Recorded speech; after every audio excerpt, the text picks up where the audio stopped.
Welcome to A Moment of Zen. Time to sit back and relax as model, actress, mentor, and supermom Zen Sams takes you on a sexy and wild ride, covering the latest in film, fashion, pop culture, cryptocurrency, fintech, cannabis, and entertainment from the millennial mom's perspective. Here's your host, Zen Sams.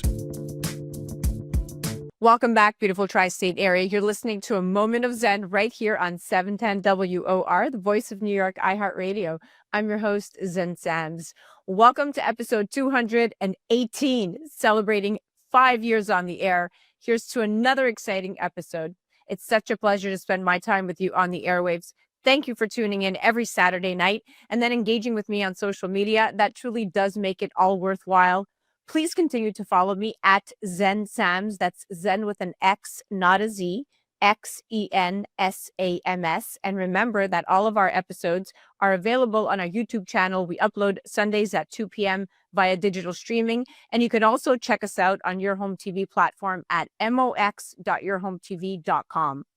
In the Hydration with Heart segment, proudly brought to you by Once Upon a Coconut, today we're featuring People magazine cover girl Philecia La'Bounty, currently facing breast cancer for the second time.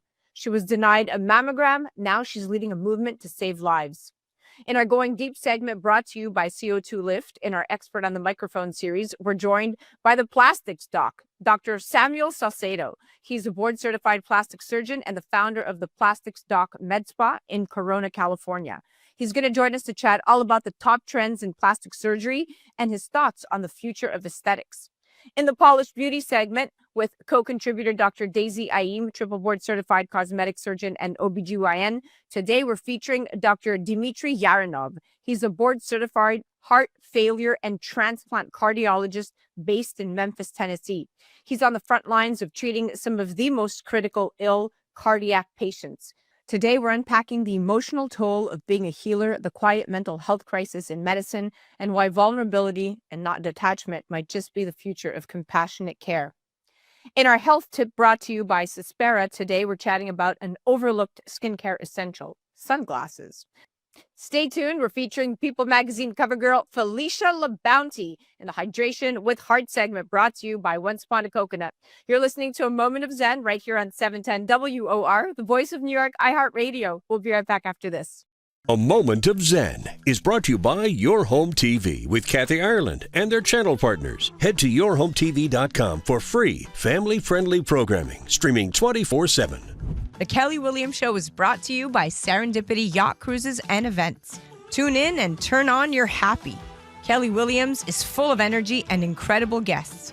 Watch her anytime, free programming on Your Home TV network, and do follow her on social media for a chance to win monthly prizes. Check out The Kelly Williams Show on yourhometv.com. Tune in to A Moment of Zen, Saturday nights from 9 to 10 p.m. on 710 WOR, the voice of New York. Welcome back, beautiful tri-state area. You're listening to A Moment of Zen right here on 710 WOR, the voice of New York, iHeartRadio. I'm your host, Zen Sams. Welcome back to the Hydration with Heart segment brought to you by Once Upon a Coconut. Today's guest is someone whose story stopped me in my tracks. She is living, breathing proof of what happens when women are told no and choose to say yes to themselves anyway. Philecia La'Bounty was just 29 years old when she found a lump in her breast. But despite her instincts and despite asking for help, she was denied a mammogram twice. She had no family history, no genetic predisposition, and no insurance at the time. The system failed her. By the time she was finally diagnosed, the cancer had already spread to her lungs, sternum, and lymph nodes. She was told it was stage 4 and she might not live to see her 35th birthday. But she's here. She beat the odds once, and now, after a recent reoccurrence of a more aggressive HER2-positive breast cancer, that's the strain she has, she's back in the ring using her voice to fight for herself and for every woman who's been dismissed, delayed, and disbelieved. In this conversation, we're going to talk about why breast cancer can be so aggressive in younger women, how social media is becoming a lifeline for modern advocacy, what changes are desperately needed in screening guidelines, and how Philecia is redefining what survival looks on her terms. She was denied a mammogram. Now she's leading a movement to save lives. Welcome to the show, superstar. Thank you for having me. I really appreciate it, for giving me such another amazing platform to do what I love doing. So thank you, thank you, thank you. Okay, so let's dive right in. Breast cancer is often framed as something that happens to women over 50, but Mhm. about 10% of all new breast cancer cases occur in women under 45, and those cases tend to be more aggressive and more fatal, particularly in women of color. Now, when you first felt the lump and were told you were too young to be at risk, what was your gut telling you, and how did you find the strength to advocate for yourself in a system that was clearly not built to protect you? So the first time they denied my mammogram, it just didn't sit right with me. I had had my cycle since I was 12. I'd never had a cyst in my breast before. I was 29, almost 30. It just didn't sit right. And so I asked again. I said, I'd really feel more comfortable if we did a little bit more testing. And they just reassured me the ultrasound showed it was just a cyst. Your blood work is great. You feel and look great. You're totally fine. And when the cyst just kept growing, I kept pushing away the thought that it was cancer, but just something inside was like, okay, we need to go get this looked at, whether it's just for aesthetics or just for my peace of mind. I need to go back in. And that's when I said, hey, it's growing. It's pretty large now. I still feel fine. I had no other symptoms. You would never know that I had that much cancer in my body, but I just went back in and I said, it's really starting to bother me and I would like to get this taken out. And then it was mammograms, MRIs, CT scans, PET scans, biopsies, and everything in between. And all of a sudden, 2 weeks later, I was diagnosed with stage 4 breast cancer. I am so sorry. Thank you. And that right there is the emotional cost of systemic gaps in care. You knew your body and you were right. And I hope every listener takes that as a reminder to trust their gut, right? Yes, please. So, stage 4 breast cancer, what the medical community calls metastatic, means that cancer has already spread beyond the breast. For many, it's considered terminal, yet here you are. What was the emotional and mental process like after receiving that diagnosis, and what helped you pivot from despair to determination? It would when I so I actually got the diagnosis that I had cancer in my lungs. So I went to the ER. I was having a ton of anxiety. I knew that something was wrong, waiting for all the tests to come back. I'd never had a panic attack or anxiety attack before. And I told my boyfriend at the time, I said, I'm going to go to the ER. Everything is closed. It's 8 p.m., but I feel like I can't breathe. I feel like there's a weight on my chest and maybe they can just give me something to get through until we get all the documentation. And after being in the ER for a few hours, the doctor came in and said, well, you can't breathe because of all the tumors in your lungs. And I just dropped and started crying. And my boyfriend at the time said, we didn't know that yet. We've been waiting for the tests. And the doctor just left the room. The nurse came in, said, we're calling your surgeon and your team that you've been talking to, and they'll reach out to you. And they discharged me. But I just immediately knew that I would do everything in my power to fight and fight for my life and fight for the future that I dreamt of and wanted. And you say 10%, it feels much larger with the women reaching out to me on social media. And I feel like I don't even know any women above the age of 45 being diagnosed. They're all diagnosed below 40. And it's just an epidemic that we're dealing with right now. Wow. It's incredible how trauma can birth clarity. I mean, you're very, very specific on your intent. And I think your story is a reminder that mindset is not just emotional, it's medicinal, right? Absolutely. Your thoughts can heal you. Now, after years of remission, your cancer returned. So we're currently talking about this time HER2 positive, a subtype known for being fast growing, but also highly targetable with newer therapies. Yeah. How did this second diagnosis reshape your understanding of your own health? And how are you navigating treatment differently this time? It was definitely a punch in the face. I was actually 2 weeks out from my double mastectomy when the state assisted insurance I was on dropped me. And I had 2 weeks to figure out what I was going to do. And they just told me, oh, just postpone the double mastectomy, figure out your insurance. And my heart was like, no. So I called my mom and my cousin. I said, find me insurance. I need help. We all need to be on this. I don't care how much it costs every month. We will all help pay for it. I'll get a third job. I don't care. Got me insurance. We did the double mastectomy. And that's when they found the HER2 positive breast cancer. Had I not done that, I guarantee I would not be sitting here today because I wasn't due for another scan for another 6 months. Wow. And it was a punch in the gut. I was like, oh my God, another type of breast cancer. Like, how is this happening when I've been getting scans and going through chemo and I'm on immunotherapy and I just entrusted in my doctors, my amazing oncologist that has truly saved my life. And she's just always told me, Philecia, we think decades, decades, and decades. So we just regroup, reconsider, and we continue forward. And I just put my trust in her and her team and in myself, knowing that I'm not done here on this earth, that this is not going to take me. Your transparency on social media, I saw you on Instagram, but I know you're active on TikTok as well. You've reached millions. You've shown the pain, the ports, the scars, and the strength, and that kind of storytelling really matters. Has sharing your journey online been more cathartic or vulnerable for you? And how do you balance healing while being so public with your pain? Thank you for that. And it's there's times where I just don't look at any comments. I just post what I feel that I need to get out. It's almost like a therapeutic one-sided journal therapy session that I can kind of just get out what I'm feeling. I don't have to converse about it. I can just get everything out and move on. But I know that I would never want anybody to be in my position. But had I seen just one woman as young as myself or anywhere close to my age dealing with breast cancer, I wouldn't have listened to them. I would have called my mom and had her put a mammogram on her credit card, or I would have gone to Susan G. Komen or what have you. And so I know it's really important to do that. And although I never wanted to be known for crying on the internet and showing the most vulnerable, traumatic experiences of my life, I know that it's greater than myself. And we have a duty to serve others and to help our communities. And that really is what fuels me is when I get a message saying, I have a lump and I wasn't going to go to the doctor. I saw your video and now I'm going in. Thank you. Or my mom had been talking about a symptom and I showed her your page. She went in and she's only stage 1. You saved her life. Thank you. Oh, Like, yeah. Like those are the moments when I know that although I don't want to cry on the internet. I don't want to show myself in ways that make me uncomfortable and vulnerable. But if I can save other people's lives, how do I not do that? Like, yeah. there's days I don't want to do it and I want to stop and I want to stop crying and talking about what a nightmare I live every day. That's not a fun feeling to continually tell people how bad you feel and the trials and tribulations you're going through. But when I save other people's lives, it's just something so much greater than myself.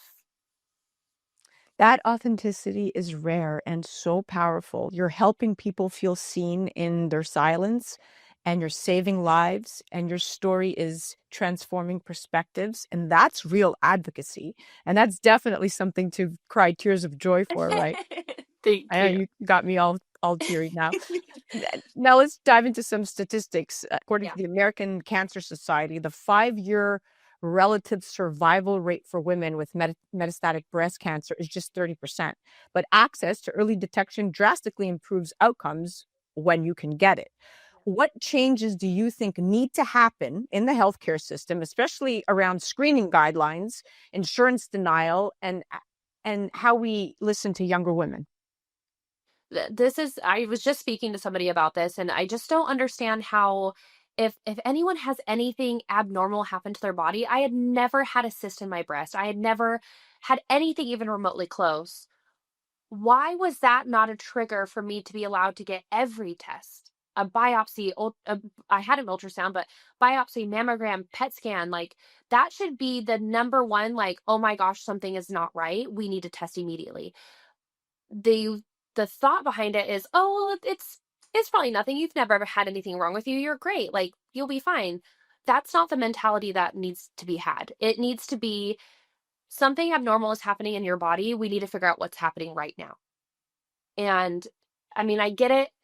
In the pharmaceutical world, having a sick person is um, much more profitable than a healthy person.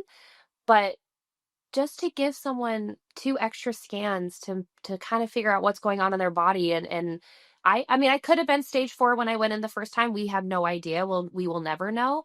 But I would like to think that I wasn't and I could be a stage 1, stage 2 And I would still be advocating, but I wouldn't be living a nightmare every single day of my life. And, you know, not knowing if I'm going to be a mother or knowing if I'm ever going to see my nieces and nephew get married or graduate. And every day is such a blessing. And to live that way is very eye-opening, and in a way I appreciate it. But it's unacceptable that we are so brushed aside, especially as women in healthcare, when our bodies are so much more complex than the male body. Why are we so okay dismissing women when they're coming to anybody, doctors, programs, foundations, saying, this isn't normal for me, can we figure it out? And they just dismiss you. You're turning your lived experience into a legislative call to action, right? And honestly, excuse me, that your lived experience into what I call this legislative call to action. And honestly, that's what public health needs. We need more patients turned policymakers, because only when you start advocating for change and really start advocating, it will change happen. Otherwise, the insurance companies will never listen. Now, beyond treatment and advocacy, you've shared dreams, returning to modeling, exploring acting, and maybe even becoming a mom through surrogacy, you just mentioned. And hope like that isn't just emotional, it's chemical. Yes. What are you most excited about right now? And how do you hold on to that vision when life throws you so many curveballs?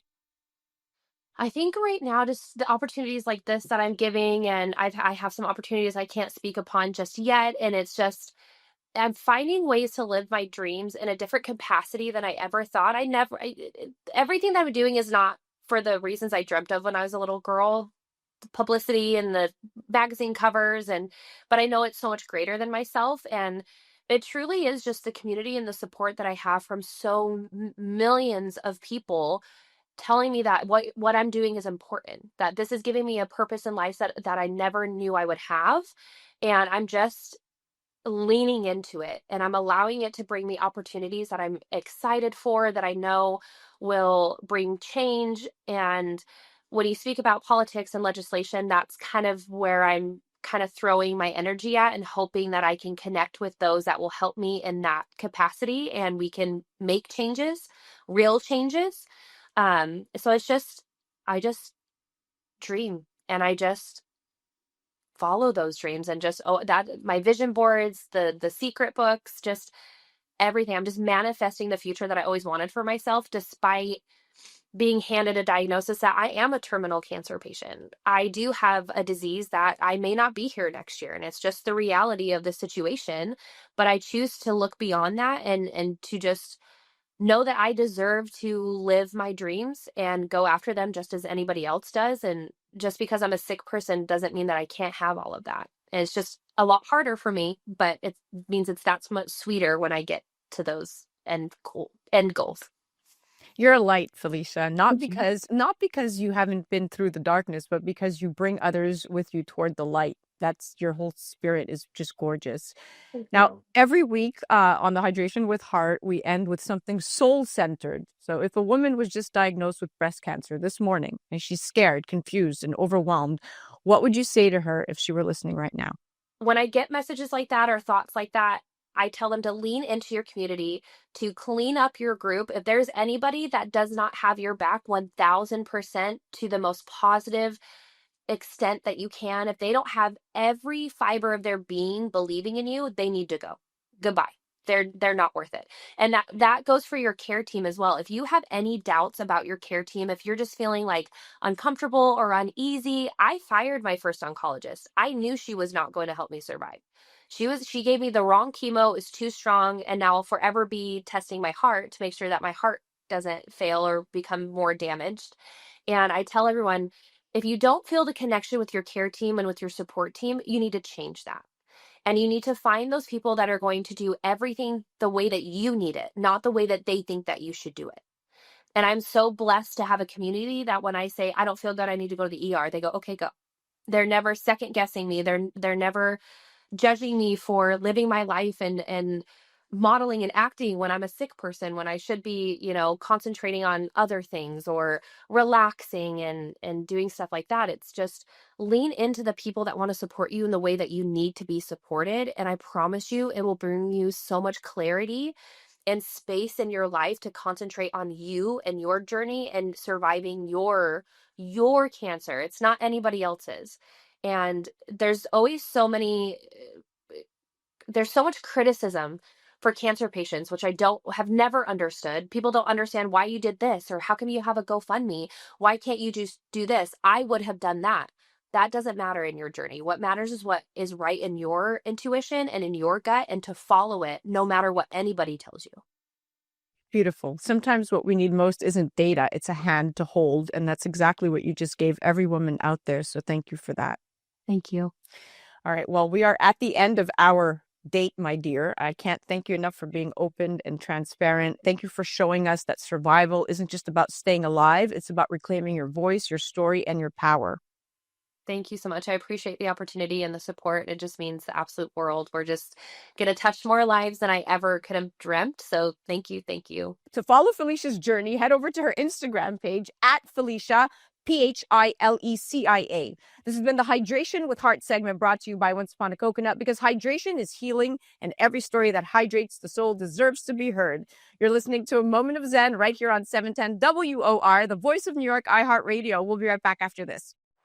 A Moment of Zen is brought to you by Once Upon a Coconut. Discover the refreshing taste of 100% pure coconut water that actually tastes great. Naturally sweet with no artificial flavors or added sugar. It's packed with electrolytes to keep you hydrated throughout your day. And with 10% of profits going to charity, every sip makes a difference. Pure taste, pure goodness. Experience nature's Gatorade. Visit Once Upon a Coconut or naturesgatorade.com. Welcome back, beautiful tri-state area. You're listening to A Moment of Zen right here on 710 WOR, the voice of New York, iHeartRadio. I'm your host, Zen Sams. Welcome back to the Polished Beauty segment with our co-contributor, Dr. Daisy Ayim. She's a triple board certified cosmetic surgeon and OBGYN and founder of the Polished Beauty podcast. Today's conversation may stop your heart, but in the best way possible, because we're joined by someone who doesn't just treat heart failure, he walks the fine line between hope and heartbreak every single day. Dr. Dmitry Yaranov is a board-certified heart failure and transplant cardiologist based in Memphis, Tennessee. He's on the front lines of treating some of the most critically ill cardiac patients, individuals whose survival often depends on LVADs, left ventricular assist devices, or full heart transplants. But this isn't just a story about science or technology. It's about humanity. In a viral post that took the medical community and the internet by storm, Dr. Yaranov wrote, "A truth it took me 16 years in medicine to say out loud. I step out of the room, give a quiet nod to the nurse, then walk into the next room, like I didn't just lose someone I was fighting to save. But later, when no one's watching, I fall apart. In my car, in the call room, sometimes in the supply closet. I cry. I go over every detail. I blame myself. I blame the system. I wonder if I missed something, if I'm still good enough, if I ever was. And I carry that loss, not just in my mind, but in my body, in my chest, my gut, quietly. You don't just carry a stethoscope, you carry ghosts." That kind of transparency is rare in medicine, but the truth is, physician grief is very real and vastly underaddressed. A 2023 JAMA internal medicine study found that nearly 1 in 3 physicians experience symptoms of depression, and among those who experience patient death, up to 80% report prolonged emotional impact. And yet, the culture of medicine demands that they compartmentalize to continue doing the jobs. Welcoming now to the show is the amazing Dr. Dmitry Yaranov and triple board certified cosmetic surgeon, Dr. Daisy Ayim. Welcome to the show, superstars. Thanks so much for having me. Excited to be here. So, Dr. Yaranov, your words stopped so many of us in our tracks. You don't just carry a stethoscope, you carry ghosts. It was haunting and beautifully honest. What was the tipping point that made you share this particular side of your story? And what has the response revealed about the silent epidemic of unprocessed grief in medicine? Just like it reads, I've lost a patient. It wasn't a recent loss. It was burdening me for a while. And that patient became a friend through the years of me taking care of him. And, just like I said in the post, I walked out of the room, I nodded to the nurse, and I had to go straight back into the next room. And I kept that weight with me the whole day. And then I got into the car and I broke down. That's the time when I realized that, just like you said, this part of medicine, the grief we carry around is not being talked about. And I do have this social media outlet, and it took me about 4 months to really um, get the guts to put it out there and start talking about. And when I shared it, I didn't expect much at first, but response was so overwhelming.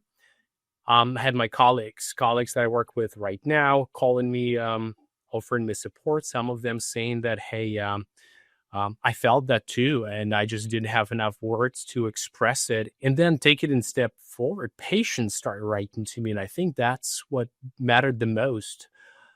Patients started telling me that, wow, I never thought you would feel something like this. I never thought you feel this way. And that's when I knew that, the grief we carry is not just, personal grief. It's universal. And that's where that phrase comes really, up to life, where we just don't carry stethoscopes, we carry ghosts. And that kind of honesty not only humanizes you, but it dignifies your patients. Like you just said, you're giving voice to every doctor who's been taught to bury their sorrow and just keep moving. So thank you for being so transparent. Super. Yeah. So, Doc, you treat patients with very advanced heart conditions or heart failures, like we mentioned, from left ventricular assist devices to transplant. And it's very tough being an obstetrician, that acute setting. So I understand a split decision can change the outcome and for the good or for the bad.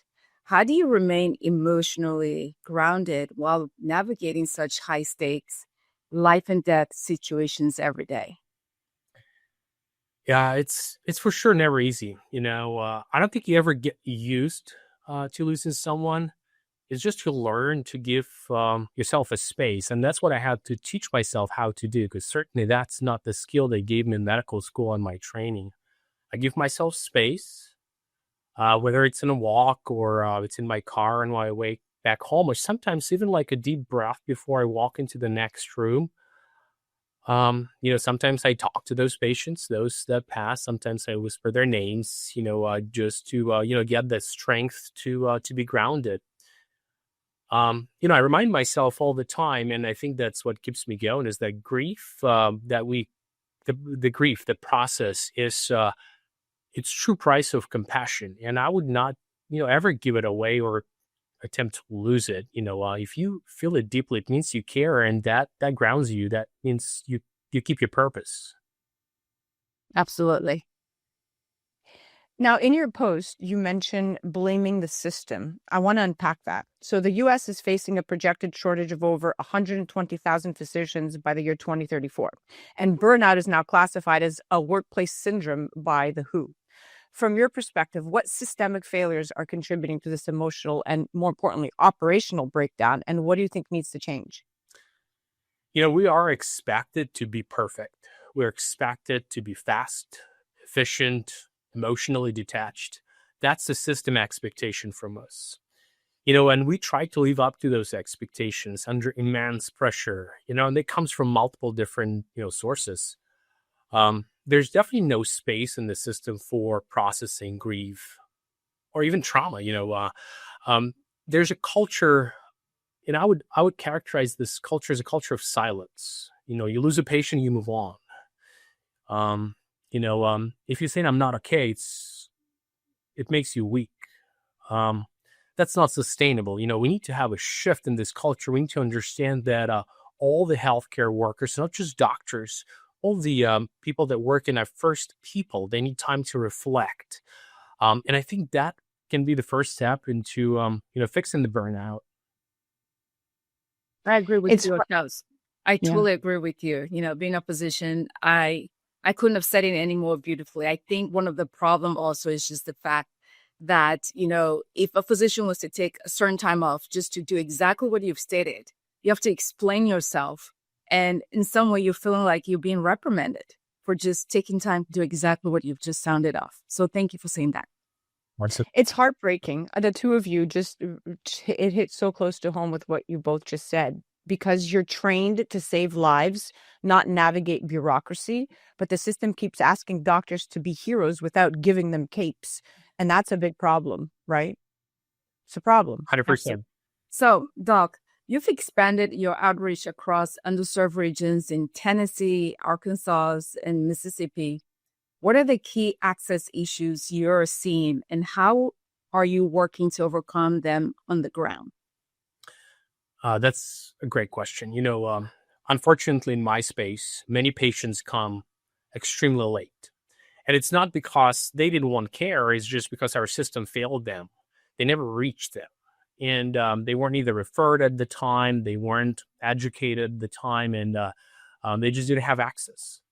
There is such a notion of cardiology deserts in this country, and you'd be surprised, but more than 50% of Americans live in cardiology deserts. What does that mean? It means that you do not have access to a cardiologist. I'm not even talking about advanced heart failure cardiologist. I'm talking about a regular cardiologist in your county. So we are building a network. We already built a large network across our tri-state area.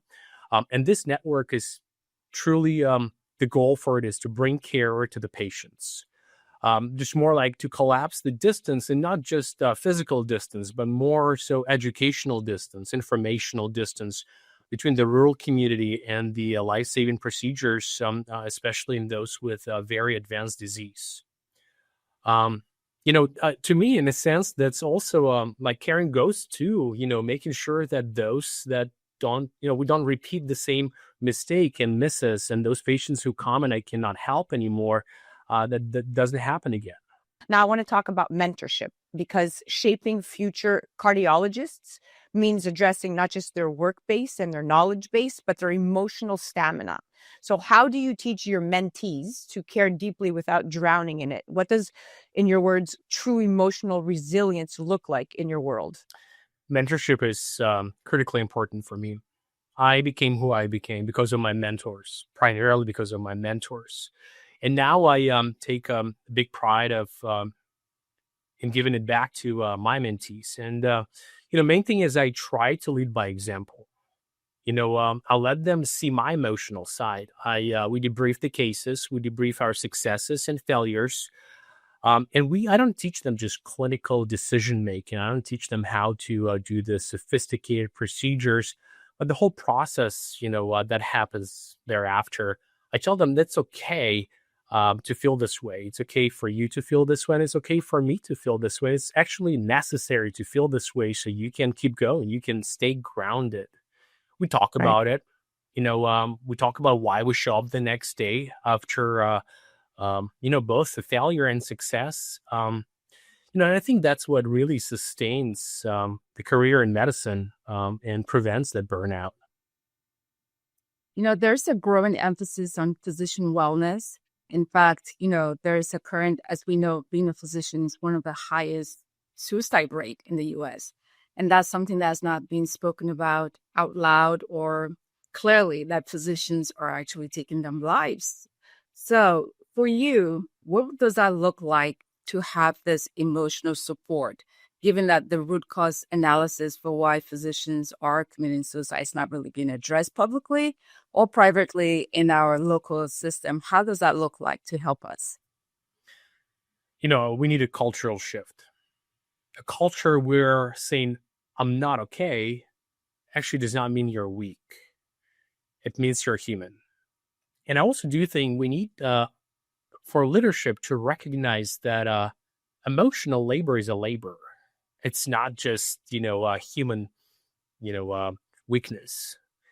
And I like the systems that already start popping up there who do not just pride themselves by checking the box saying that, hey, we got a yoga class every quarter, or like we're handing out, those chocolate bars. System that actually, restructures the expectations from healthcare workers that they're humans primarily, and just not a highly functioning machines. Whether it's a nurse, whether it's a nurse practitioner, physician assistants, or a physician. Again, I think recognition of the fact that emotional labor is a labor, and it's not something to ignore.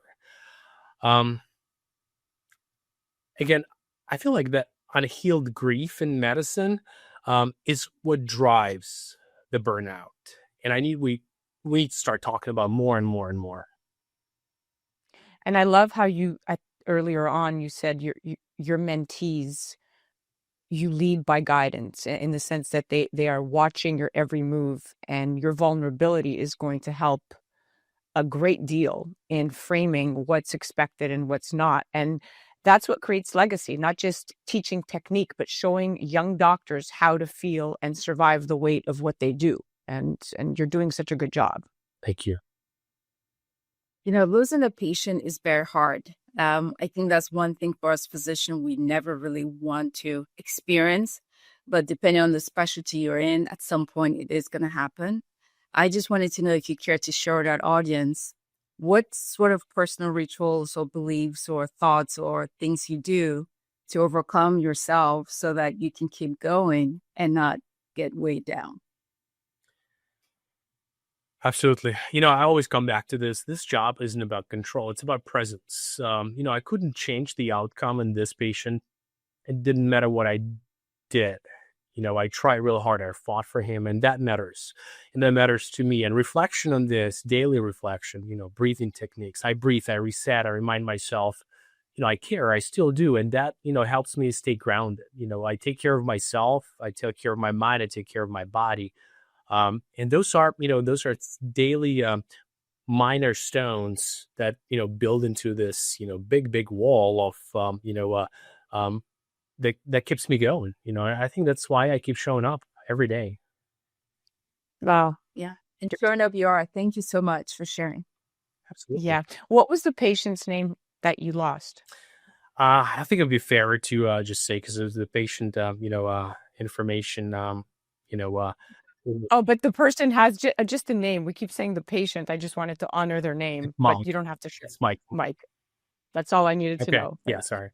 But it was in many respects, it's for Mike, because honestly, that post really conveyed a message that allowed me to say, wait, we need to talk about this. We need to share this with the world. Absolutely. So Dr. Yaranov, thank you so much for reminding us that behind every transplant and every diagnosis and every code blue is a human being doing the impossible and still choosing to care. And you're setting a great example. Your vulnerability and, more importantly, your advocacy and the relentless pursuit of equitable care are not just healing hearts, right? You're healing the culture of medicine itself. So, yeah. Yeah, thanks for talking about it. I really appreciate it. For those listening, you can follow his incredible journey and so much more on the gram, on TikTok, on YouTube, and on Facebook at heart_transplant_doc. And that wraps this beautiful edition of Polished Beauty with the incredible Dr. Daisy Ayim, triple board certified cosmetic surgeon and OBGYN. You can find her directly on the gram at Dr. Daisy Ayim and at the Polished Beauty podcast. Stick around. We'll be right back after the break with more on 710 WOR, the voice of New York. You're listening to A Moment of Zen. I'm your host, Zen Sams. We'll be right back after this.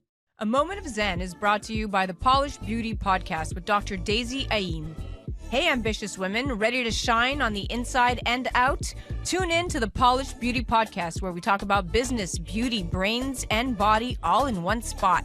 Meet Dr. Daisy Ayim, triple board certified cosmetic surgeon, pro-aging advocate, fitness enthusiast, and your go-to for real talk on leveling up every part of your life. The Polished Beauty podcast is your dose of ambition meets empowerment. For more information, head to polishedbeautypodcast.com.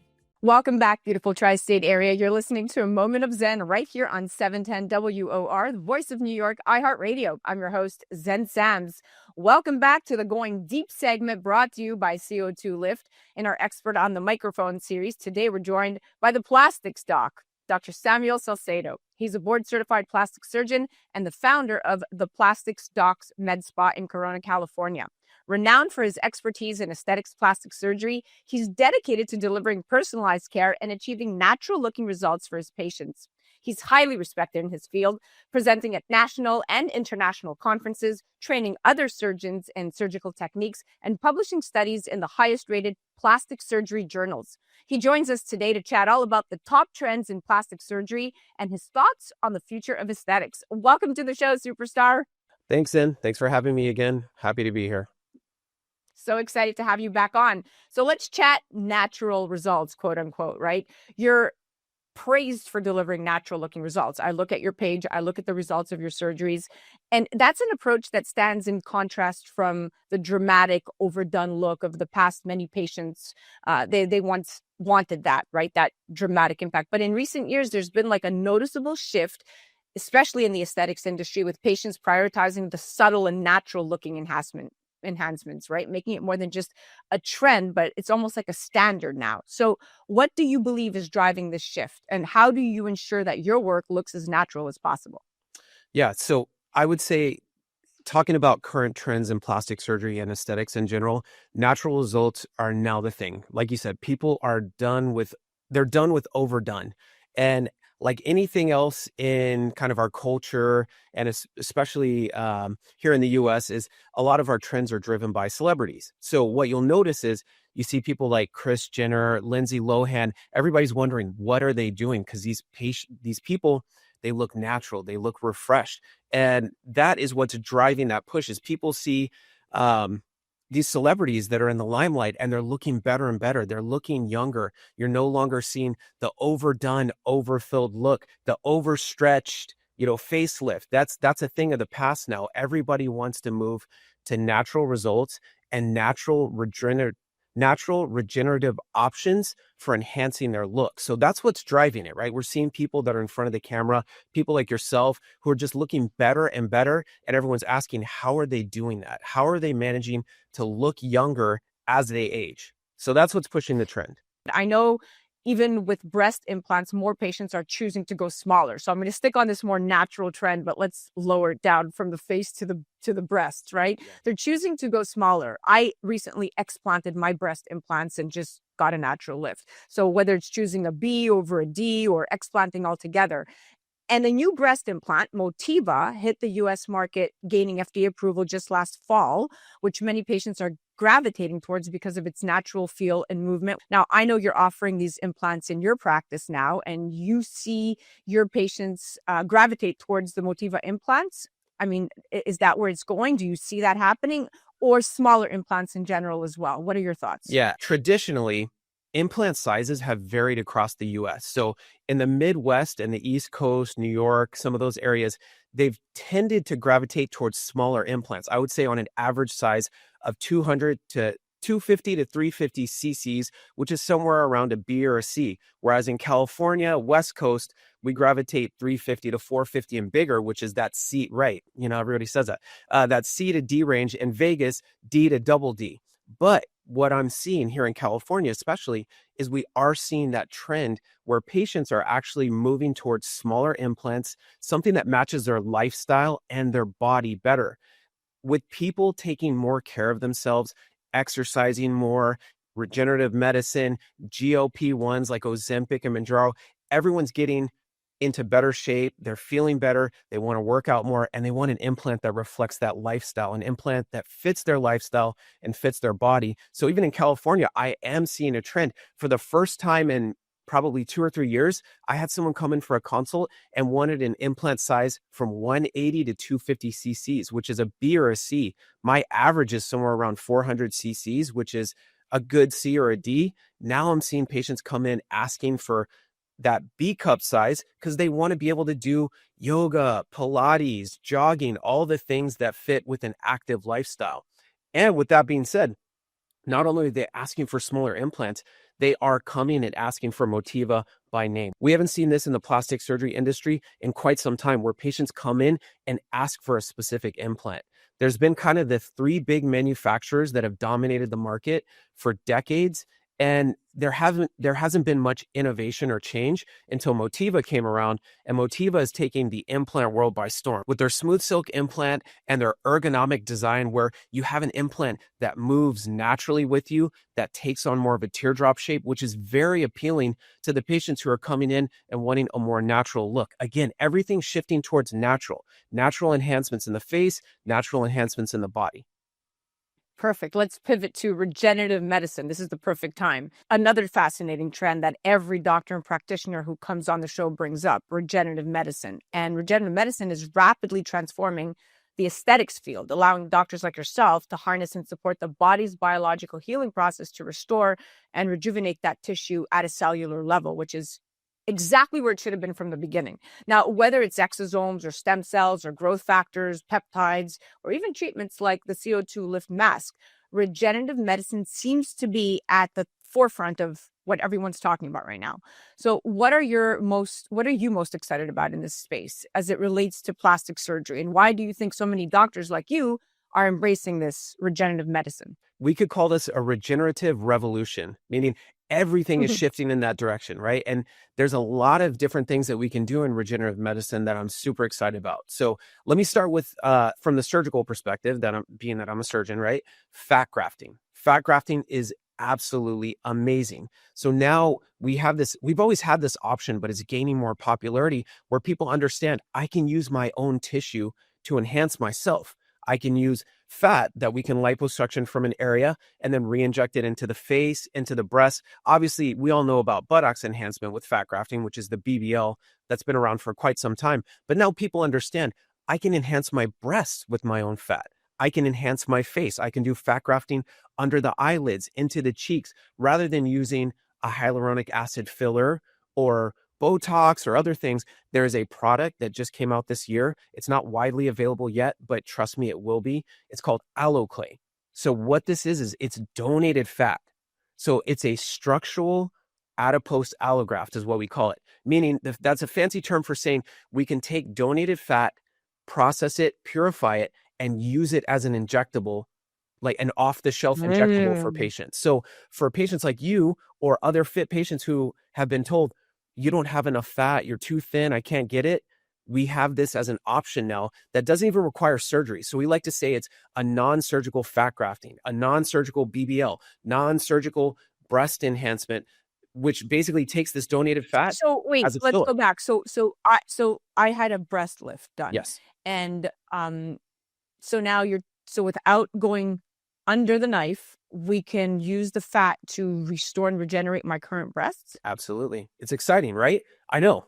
No, this is going to take the industry by storm. This is the hottest product of the year. Now let's talk about GLP-1 meds. So your practice encompasses a wide range of procedures, including that high-def breast and body contouring. And with the rise of GLP-1 medications such as Ozempic being used for weight loss, I'm sure this has changed the game for plastic surgeons. I mean, as patients shed significant weight, not just a little bit, they often turn to plastic surgeons to fix the issues left behind, no pun intended, such as loose skin and volume loss. And as someone who specializes in body contouring, how have you seen these weight loss drugs impact what patients are asking for?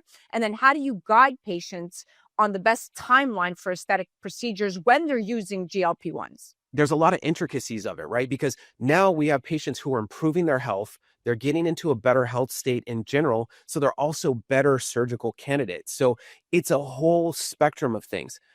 Before, I used to see patients who were, overweight, not well optimized medically, and we'd have to turn them away for surgery and say, hey, we need you to lose X amount of weight. We need you to get this much improvement in your cardiac health and in your fitness. And they would go and never come back, right? Because we all know how hard it is to lose weight. So they would try, and they would never make any gains. And we just lost that whole patient population. Whereas now we see those patients, we put them on GLP-1 medications, they lose the weight. Usually I give them about 3 to 6 months to be on those medications, because through a span of 6 months on a GLP-1, you can lose anywhere from 30 to 60 pounds. So whereas before you were a poor surgical candidate, you become an excellent surgical candidate in the span of 3 to 6 months. So we have this new patient population that we can help get healthier, help get optimized, and then help them get their surgery. And yeah, we're seeing a huge shift in patients who now need skin resection surgery. So they need breast lifts, they need tummy tucks, they need arm lifts, they need thigh lifts. If you weren't someone who liked doing weight loss surgery, you're going to have to completely shift your practice, because we're going to see a huge boom in skin excision surgeries and post-weight loss patients. And it's huge. It's huge. It's booming. It's huge. Yeah. $1 billion market. So this is the perfect time to talk about no time for downtime, because with all of this surgery, let's talk a bit about recovery post-procedure. So today's patients are busier than ever, and many have little to no tolerance for the downtime commonly associated with the plastic surgery procedures. But the good thing is there are so many new innovations that can help speed up the recovery process and even improve results by reducing scarring, which is exactly what it should be all about, right? Downtime, less scarring, increased blood flow. So I'm curious to know, how has this demand for minimal or no downtime changed your treatment approach? Yeah. So I need a whole nother segment to talk about post-op recovery, but we'll keep it short today, right? So I've always instituted an enhanced recovery protocol, which means how do we get our patients back to full functioning as quickly as possible? Part of that protocol, and I hate to share it because it's like we think we're the best and we've got the best techniques, but let's share it, right? Let's share that knowledge. For me, an enhanced recovery protocol involves steps pre-op and post-op. So for our protocol, I'll share our protocol. We get patients optimized, obviously, like we just talked about, GLP-1 to get them to an optimal weight status, optimal cardiac status. We also give them Juven, which is a nutritional supplement that has amino acids, collagen, and protein. We start them on that pre-operatively so that they are nutritionally enhanced before surgery. Not only that, we do red light therapy before surgery as well. So they're getting nutritionally optimized. We're optimizing their skin, increasing blood flow into the area. CO2 lift, again, our carboxygel mask to bring in oxygenated blood flow. That's a preconditioning before surgery. This is something that hasn't been done before, and a lot of people overlook the preconditioning before surgery. Not us. Obviously, that's something that we think is extremely important. So we do the preconditioning, then we do surgery. At the time of surgery, I always do CO2 lift, right? That's part of my recovery process.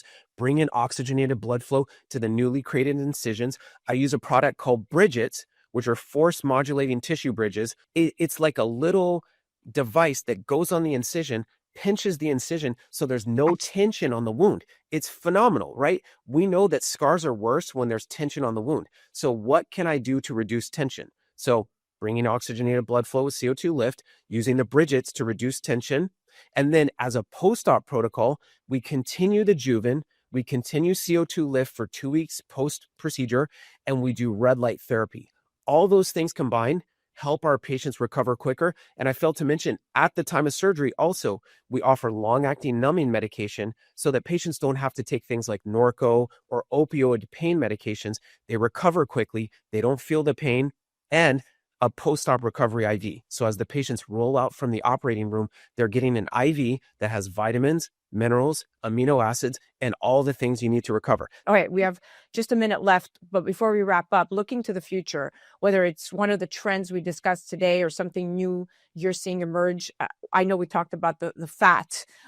In addition to that, is there a trend that you think that's here to stay and that's going to become the new norm in the aesthetics and plastic surgery field? Absolutely. So natural enhancements is here to stay. Everybody wants it, and that's the direction that we're moving in. So one of our mottos is, on our website, we put naturally enhanced. That's what people want. They want to use their own tissues to enhance themselves. They want to use natural products like peptides, GLP-1s.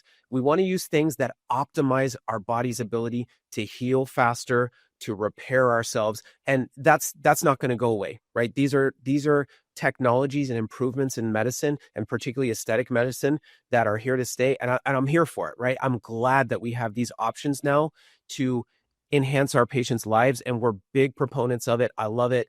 They're here to stay, and I'm glad they are. I'm glad we have them now.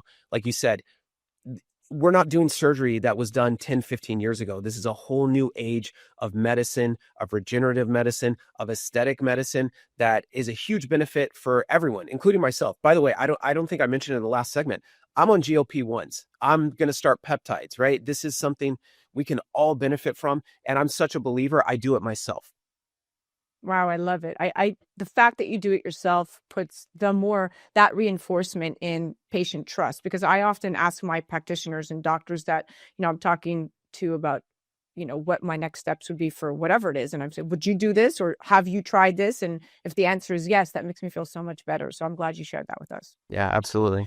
That was the Plastics Doc himself, Dr. Samuel Salcedo. Definitely check him out on Instagram at the Plastics Doc, and head to the Plastics Doc's Med Spa and learn more about his practice. Head directly to the website at theplasticsdoc.com. You're listening to A Moment of Zen right here on 710 WOR, the voice of New York, iHeartRadio. That was our Going Deep segment, brought to you by CO2 Lift. We'll be right back after this. A Moment of Zen is brought to you by CO2 Lift. As we age, our skin loses moisture and elasticity, causing wrinkled skin. You can reverse this aging process with CO2 Lift. CO2 Lift utilizes the powerful benefits of carbon dioxide to lift, tighten, and regenerate your skin. This simple, painless at-home carboxytherapy treatment is scientifically proven to reverse the aging process. You will see reduction in wrinkles, increase luminosity, and improve pigmentation, sagging, skin tone, and radiance. For more information or to order CO2 Lift, ask your skincare professional or go to co2lift.com. Welcome back, beautiful tri-state area. You're listening to A Moment of Zen right here on 710 WOR, the voice of New York, iHeartRadio. I'm your host, Zen Sams. In our health tip brought to you by Cespera, today we're chatting about an overlooked skincare essential, sunglasses. When we think of skincare, we often think of moisturizers, serums, and cleansers. But did you know that a good pair of sunglasses can be just as important in protecting your skin?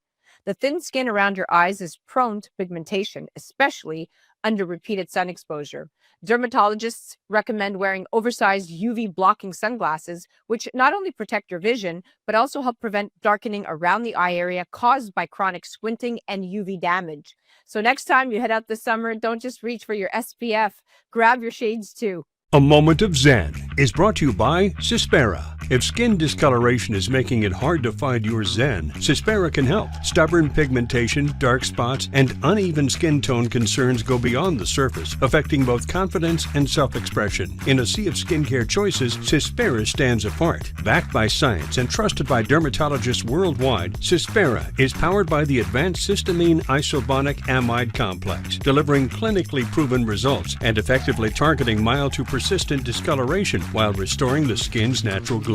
Unlike harsh treatments, Cespera is formulated for all skin types, including sensitive areas, ensuring visible improvements without irritation. Whether pigmentation is a new concern or a long-standing struggle, Cespera works in harmony with the skin to bring balance, clarity, and renewed confidence. Cespera is science-driven skincare for confidence that shines. Find your skin zen and restore your glow with Cespera today by heading to Cespera.com.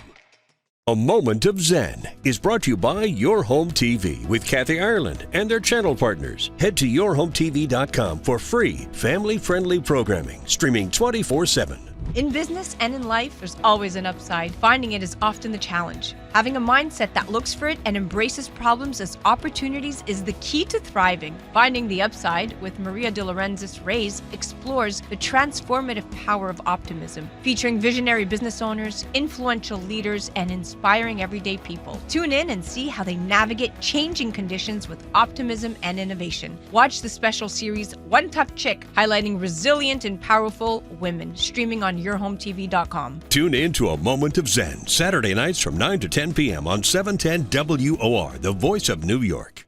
Well, that's a wrap, my dear friends. Remember to join me right here on 710 WOR, the voice of New York, every Saturday night from 9 to 10 p.m. Or you could head to 710WOR.iHeart.com/A Moment of Zen. Also remember that we're live on Traverse TV Sundays at 1 p.m. Eastern, on YouTube Sundays at 2 p.m. Eastern, and all episodes of A Moment of Zen are available on Your Home TV and Kathy Ireland worldwide streaming platform. You could head directly to mox.yourhometv.com. Thank you for listening to A Moment of Zen. It's been an absolute pleasure being your host. Thanks again to all of our sponsors that continue to make this show possible. And remember that happiness is the only thing that multiplies when you share it. We'll be back next week.